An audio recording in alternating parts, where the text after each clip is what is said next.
Dievčenca, šuhajkovia, vítam vás pri sledovaní nového dielu podcastu Na dúšok. Dnes sa nachádzame v Českej republike.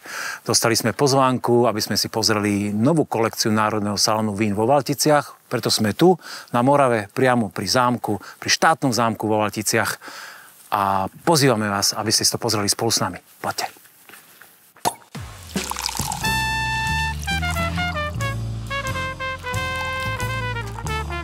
Na dúšok s Petkom.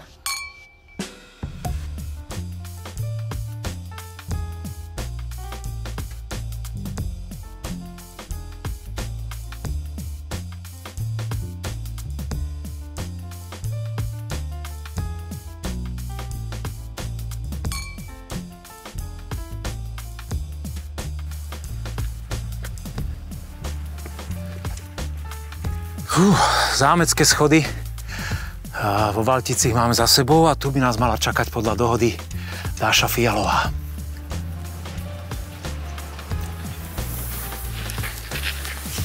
Vitaj. Dáša, ahoj, boskávam. Čau. Dáša Fialová, žena, ktorá sa stará o marketing Národného salónu vína a všetkých ostatných vinárskych vecí tu u vás, áno? Dobre to hovorím? Skoro všetkých ostatných vinárskych vecí. Nechcel som tie tvoje riadiace funkcie vymenovávať teraz, ale tak my sa už nejaký ten piatok poznáme. Krásne si to tu naaranžovala. Poďme rovnou na to. Sektík, táto fontána je síce trošku vypustená, ale nevadí, snad nám to na romantike neuberie. My sme sem vás prišli navštíviť tesne po otvorení aktuálnej novej kolekcie salónu vín Českej republiky. Takže je tak trošku aj chladno, ale aspoň nemusíme držať tie sekty. Som to pochopil, že ten vzduch to udrží v pohode pri tej teplote, tak teda ahoj. Na zdraví. A povedz, čím nás vítaš. Já vás vítám Bohemia sektem Prestige 36. Je to nádherný sekt z ročníku 2015. A na začátek čím jiným vítat než sektem. A krásnymi zvonmi, ktoré sa tu ozývajú z tohoto historického miesta. No, aj holuby tu lietajú, tu všeličo sa to dá. Máme tady velmi živo, i v salonu je živo, jsme velmi rádi za to, že zákazníci chodí si ochutnat celou tu stovku. Sekty u nás v salonu uzavírají tu expozici, ale my začínáme. Říkala jsem si, že to bude ideální start na přivítanou. Zrovna tenhle sekt, Bohemia sekt je nádherně dlouhý, strukturovaný, je tam poznat 36 protože 36 měsíců zrál na lahvi a je to teda víno z ročníku 2015, což byl fantastický ročník a to všechno se propisuje. Věřím do všeho toho, co cítíš, přikivuješ, tak snad jsem si trefila.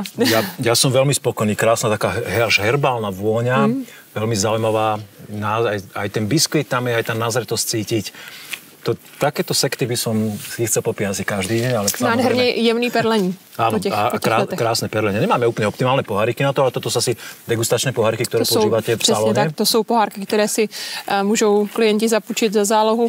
Ještě máme jiné tradičnější degustační, ale tady z těchto sekt i červené, i bílé víno, i růžové, které ochutnáte, krásně pije. Veľmi príjemné privítanie. Toto je priestor, ktorým prichádzajú vlastne návštevníci od parkoviska sem. Presne čiže tak. prejdú aj okolo tejto po česky kašny, a teda do nádvoria zámku, tam zabočia doprava, dole schodmi. Po schodech dolů, po schodech dolů. A sú v undergrounde. A jsou ve sklepě, kde na ně čeká výkladní skříň českého vinařství. Čo je toto za priestor, tento zámok? Keby som chcel niekto prísť ako turista, že nielen ochutnať si tie najlepšie vína, tú kolekciu, ale aj niečo pospoznávať z histórie? Je to krásný místo, což je snad vidět i v záběru, státní zámek Valtice, kde právě v podzemí v historických sklepech tohodle zámku máme pronajaté prostory, kde ukazujeme tu expozici 100 nejlepších vín České republiky. Ale tak, jak říkáš, není to jenom o tom, že se sem člověk přijede podívat za vínem, ale těch míst, kam se zajet podívat, tady v tom okolí je spousta, je tady Rajstna, jsou tady krásné vyhlídkové místa, je to kousíček do Lednice, kde je nádherný zámek, park. I tady je park a prohlídky tady v zámku jsou taky možný na objednávku, takže určitě to stojí za to vyhradit si den, 2, 3 týden Ty jsi si to už prešla celé? No, úplně všechno asi ne. Já tady nejsem dlouho, ale zámek je krásný, zahrada je moc fajn, je tady příjemně. V létě teda ještě příjemnějc než dneska. A je to aj porovnateľné, že napríklad v lete ľudia chodia za to turistikou viac ako v zime? Dneska tady máme velmi poklidno, ale v momentě, jak jsme prišli dnes, ale hlavne chceli vychytať to, že je čerstvo otvorený, tá nová kolekcia. Pro vínomilce je ideální příležitost vlastně v tomto období, kdy je ta expozice otevřená vlastně úplně nově. My jsme ji vyhlásili a někdy na začátku prosince, na konci listopadu se hodnotilo.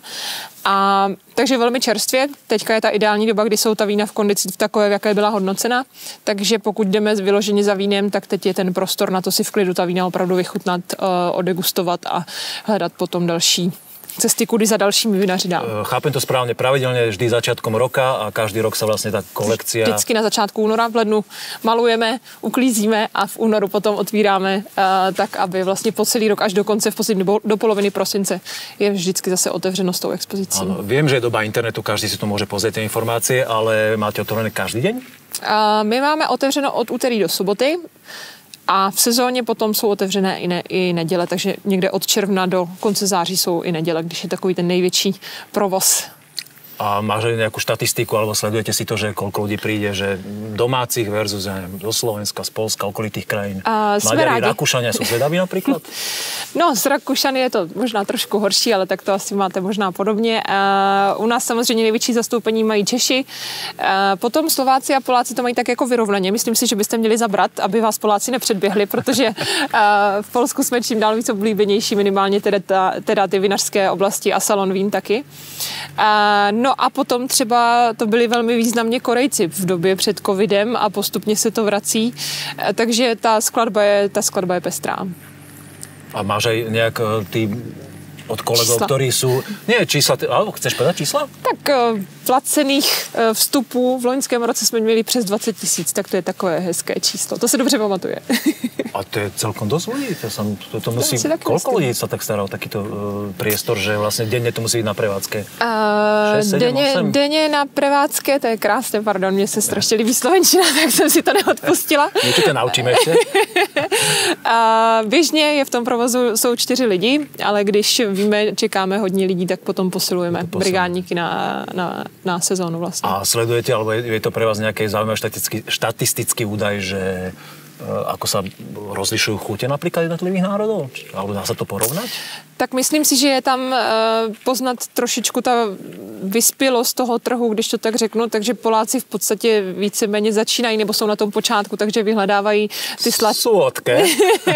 ty sladší vína trošičku a už mezi českými vínomilci je to krásně poznat, že už se třeba orientují a hledají spíš ta suchá vína, takže i v salonu se vlastně posunujeme k tomu, že začínáme hledat cesty, jak ukazovat třeba i víc suchých vín, ale to je ještě trošku v budoucnu. Takže aj zásadný edukačný náboj to má, určitě, o to se určitě snažíme, protože salon vlastně provozuje Národní vinařské centrum a naším posláním je vlastně vzdělávat nejenom vinaře a vinohradníky, ale i vínomilce, takže máme spoustu vzdělávacích programů, staráme se o turistiku a třetí větví je právě salon vín.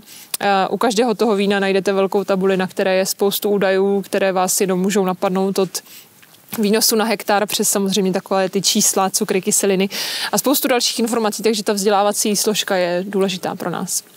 Tak si ma navnadila, teraz okamžite chcem ísť pozrieť do toho podzemia a kolegové niečo už se těší a je tam Klára a Petr, takže věřím, že si dáte samé dobré vína. Keď budú minimálne takéto dobré ako ten úvodný sex, tak sa na to veľmi teším. Díky. Poďme do podzemia. Ať se vám tam líbí. Na dúšok s Petkom.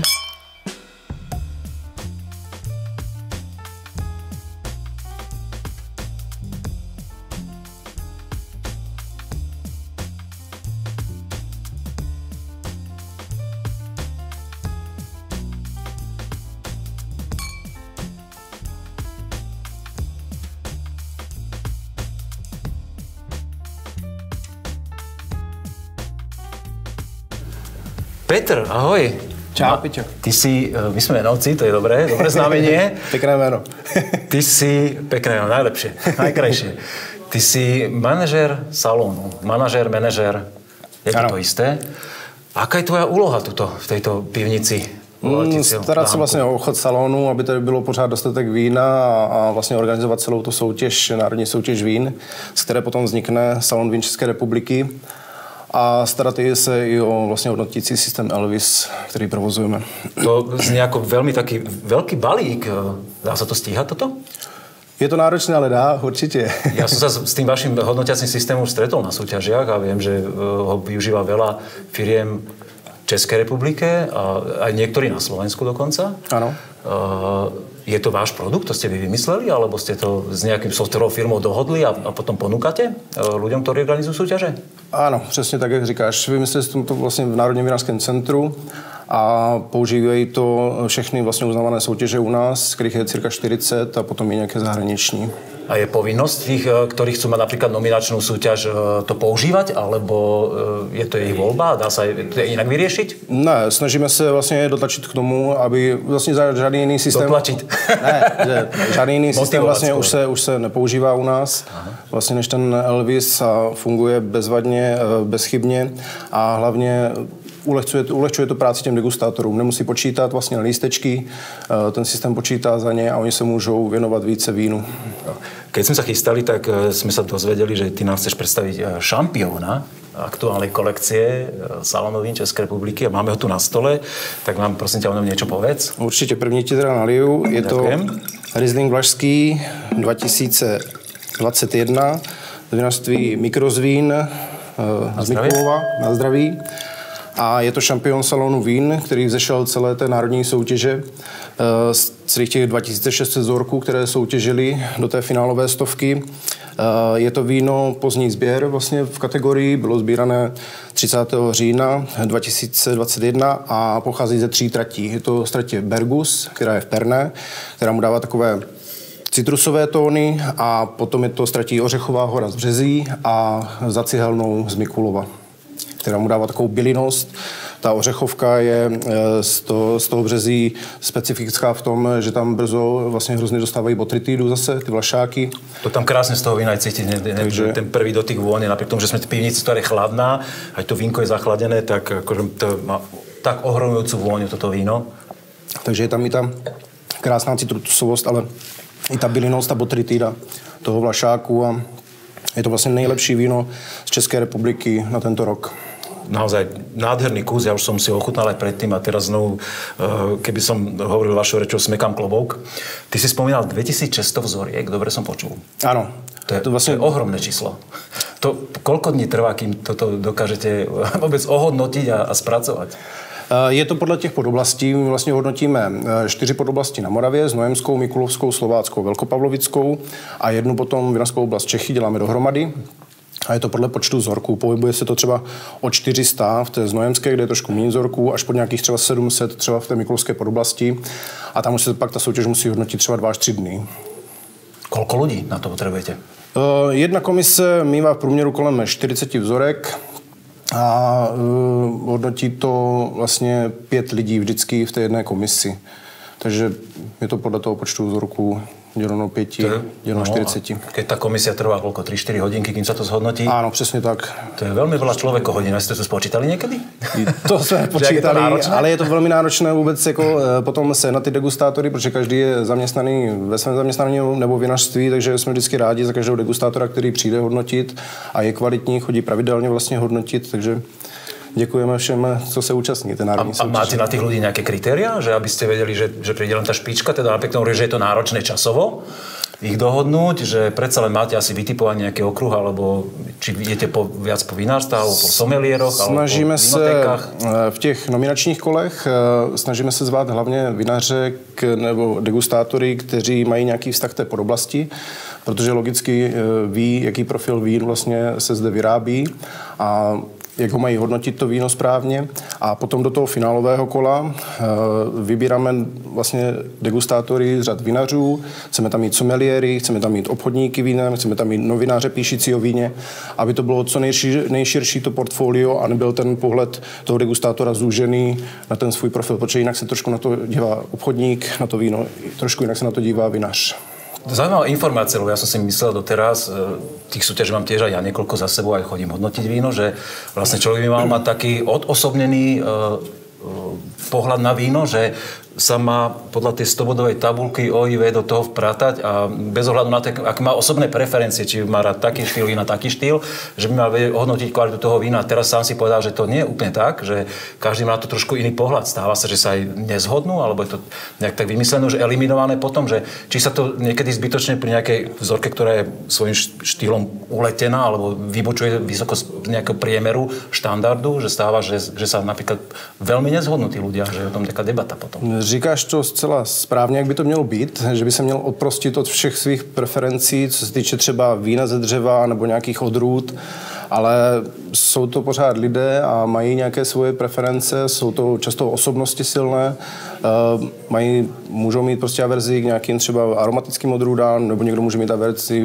k vínu ze dřeva, takže nějaké ty animozity tam k nějakým vzorkům třeba můžou vznikat, ale na to zase pamatuje ta soutěž nebo to hodnocení samotné, když máme vlastně eliminaci krajních hodnot. Takže hodnotí 5 lidí, ale nejhorší a nejlepší hodnocení z toho vzorku se vždycky škrtne a dělá se průměr z těch 3.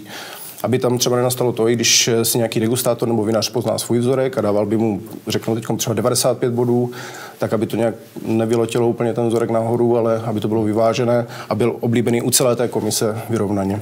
Ja ešte o jednej kategórii, ktorú ste vyhodnotili v rámci aktuálnej kolekcie salónu vín, teda okrem toho, že teraz máme uľatého toho nádherného šampióna, ktorý si tu poduško husrkávam a popri tom, ako ťa počúvam, mi to spôsobuje veľkú radosť, lebo to víno je fakt nádherné. Máte ešte kategóriu najlepšia kolekcia vín, tak by si aspoň predstavil, že kto v nej uspel tento rok? Je to z novín Znojmo. Máme tu mnemotechnickou pomôcku na to, no? Ze Znojemské podoblasti a vlastně kolekci vyhrává vinařství, které v celé té stovce salonu vín zaujímá nejvíc zlatých medailí. A letos se jim povedlo 5 zlatých medailí jako jedinému vinařství, takže získávají tu kolekci. My máme omezené množství na jednoho vinaře, maximálně 10 vzorků, víc se nesmí jako do toho salonu dostat, aby to bylo vyvážené. A letos máme hodně vinařů, je tady přes 60 vinařství v salonu vín, což máme velkou radost, že ta soutěž je oblíbená, stále roste i počtem vzorků, i počtem přihlasujících vinařů, takže i 5 vzorků jako stačilo na získání kolekce salonu vín České republiky. Veľmi vysoká percentuálna úspešnosť. Ďakujem pekne za to je slova a myslíme prechod na ešte ďalších šampiónov. Tak jo, užijte si to. OK. Na dúšok s Petkom. V pivnici Valtického zámku je táto expozícia, alebo ako to vy nazvete, to najlepšie, čo máte u vás v salóne Českej republiky. Pribudla tu Klára Kolárová, národní somelierka Českej republiky. Áno, dobrý to den. Je tak krásny titul. To kdo vymyslel toto? Jaký mudrý ľudia? To vymyslel Martin, asi si myslím, náš prezident vinařský. Pán prezident vinařský. My takúto funkciu na Slovensku nemáme napríklad. Já si myslím, že ona není jako nikde, aspoň jsem se s ní nesetkala, Unikátne, takže je však? to opravdu unikátní. Cítíš sa tak unikátne ty v tej koži? No, spíš jsem se cítila, jako, že se mi podlomí kolena, když jsem to poprvé si přečetla jako někde veřejně, ale už se začínám s funkcí zžívat, takže už se cítím dostatečně jako povzneseně, jako národní sommeliérka. Tak to som zvedavý, aké nám predstavíš týchto ďalších 2 šampiónov podľa kategórií. Pustí sa do toho, Jdem do toho. Páči. Máme tady 2 kategorie, které jsou ty sladší, nebo ta sladší vína. V kategorii polosladkých je to tramín červený. A to je odrůda, kterou třeba já mám jako osobně moc ráda právě v téhleté variantě těch sladších vín, protože je tam vždycky krásná aromatika, velká plnost. Zároveň k tomu tramínu tak nějak ten cukr jako patří. Myslím, že je spousta odrůd, který třeba já bych radši viděla, kdyby ty cukry měly jako nižší. Ale zrovna u tramínu si myslím, že to je krásný, jako že to je víno, které potom právě i díky té plnosti, která je způsobená tím vyšším obsahem cukru, tak vlastně to víno tak krásně pohladí a samozřejmě se dá i skvěle snoubit třeba s nějakými různými jídly a ty kombinace můžou být zajímavé i třeba se sladkým vínem a se slaným jídlem. Takže tramín jako já. Veľmi zaujímavé o tom hovoríš, aby som si to rád skonfrontoval, či to je už jdeme realita. na to. Ďakujem. Tak určitě musíme říct o tomhle vinařství, že... Na zdravie. Jo, na zdraví. Že to je vinařství, které je malé, opravdu maličké, má nějakých 2,5 hektaru vinic, takže produkce je do 20 000 lahví.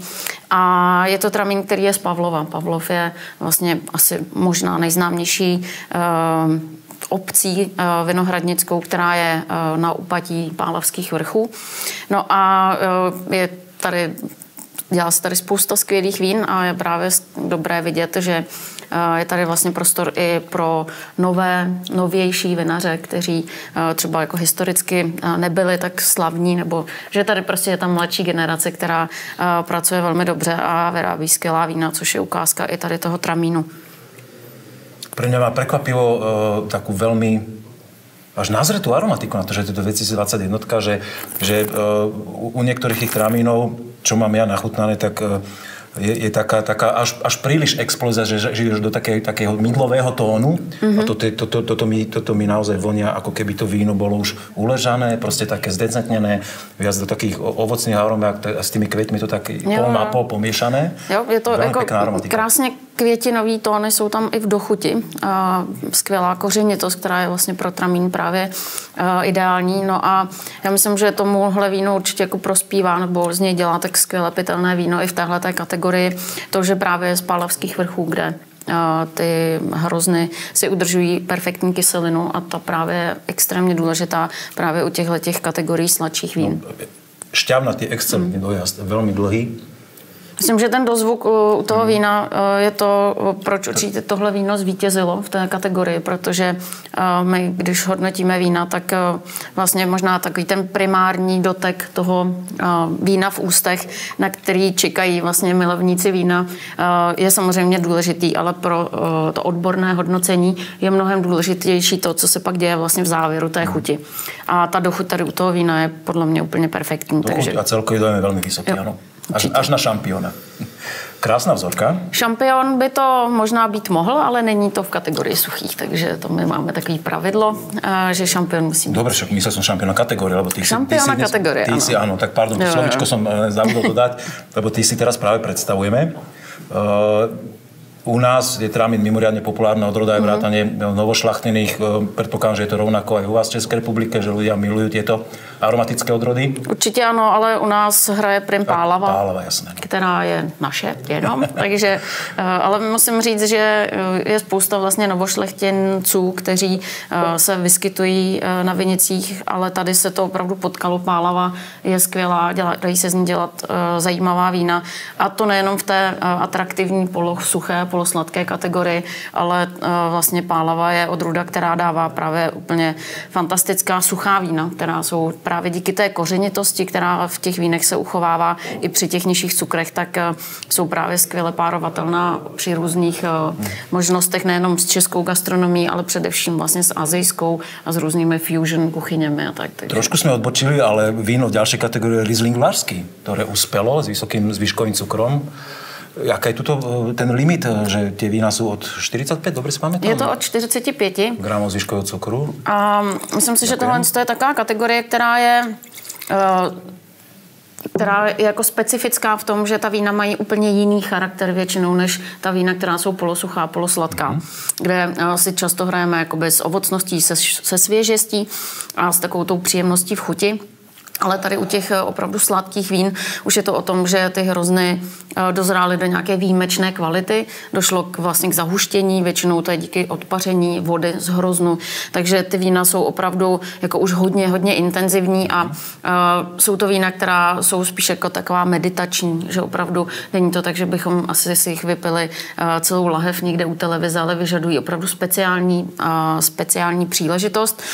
A je škoda, že se tahle vína nepí tolik, jako se pila dříve, protože vlastně všechna vína, která se dříve vyráběla buď z botritických hroznů nebo z nějakých opravdu pozdních sklizní, tak to byla ta, která měla zajištěnou dlouhověkost a vlastně právě přinášela tu radost v té chuti takže je škoda, že se tak často nepí. No ale napriek tomu toto víno uspelo, je to ročník 2018, čiže to už se dá považovat za dlhověké víno v roku 2023 asi celkom? To určitě ano. A tady to víno je speciální v tom, že je to tedy vlašský Riesling, takže odrůda, kterou jsme tady vlastně už dneska jednou degustovali s kolegou Petrem a tahle odrůda právě i díky tady těm 2 vzorkům krásně ukazuje tu jako diverzitu vín, kterou z ní můžeme vyrobit.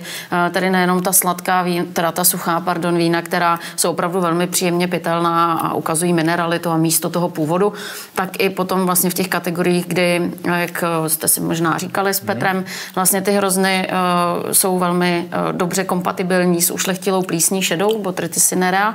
A vlastně, když ta plíseň napadne ty hrozny, tak ona udělá to, že právě zahustí, zkoncentruje vlastně všechny aromatické chuťové látky a ta vína pak mají úplně jiný rozměr chuťový a zase jsou hodně bohatá a zároveň je tam skvělá kyselina. Tahle vína jako jsou opravdu dlouho. A tu hlavne v dochuti. U mikrosvínu bol ten Botrytis vo voni taký dominantný, toto je decentnejšie, ale v dochuti krásna korenistosť a ten prejav, to je Botrytis. Určitě a veľmi dlhá. ovoce. No, krásne víno. Nespomínali jsme výrobcu ještě? Určitě. Tohle víno je vyrobené z hroznů, které jsou z Mikulovské vinařské podoblasti, ale tenhle vinař je taky malý.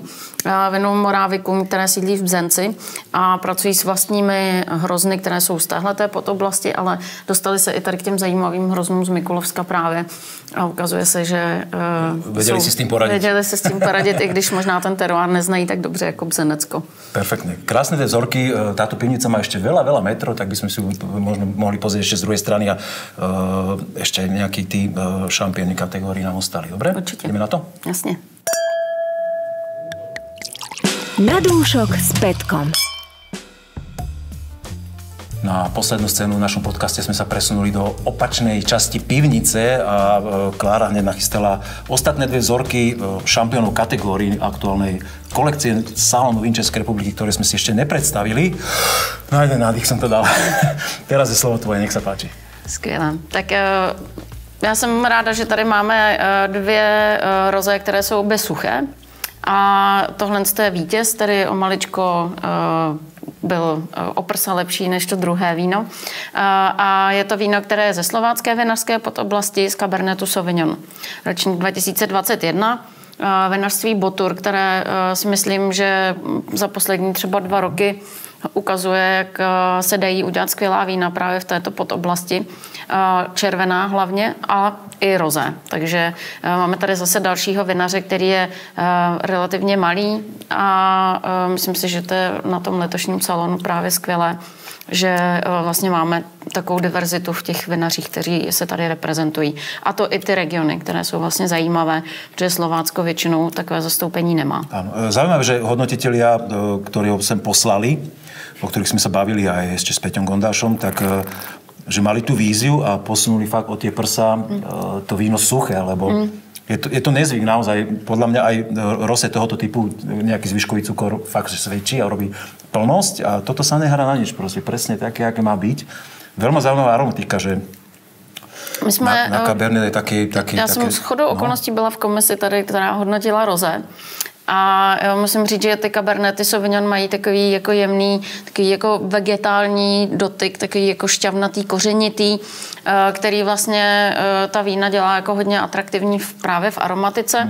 A potom v chuti se objevuje taková ta typická tmavé ovoce Cabernetů, takže to víno je opravdu jako krásně pitelné, šťavnaté a není to jako žádný flatér, jak říkáme, takový víno, který lítá po těch kytičkách, ale je to opravdu hezky postavené víno. Jahoda, malina, smotana, máme to vybavené, áno. Tak toto v tom víne nenájdete. Naozaj veľmi pekný taký herbálny štych vo voni. Aby som povedal, že možno taký rybís. Možná ještě, co je zajímavé jako říct, tak teď vlastně u nás to úplně ještě nenastoupilo ten trend, ale ve světě je teď jako velký boom právě růžových vín. Povedlo se to znovu nastartovat vlastně vínům z jižní Francie, ale myslím si, že naše vína, právě ta růžová, která mají přirozeně vyšší obsah kyselin, tak by do toho mohla jako taky dobře vstupovat, protože ta vína jsou opravdu skvěle pitelná a mají určitě i přesah tady mezinárodní.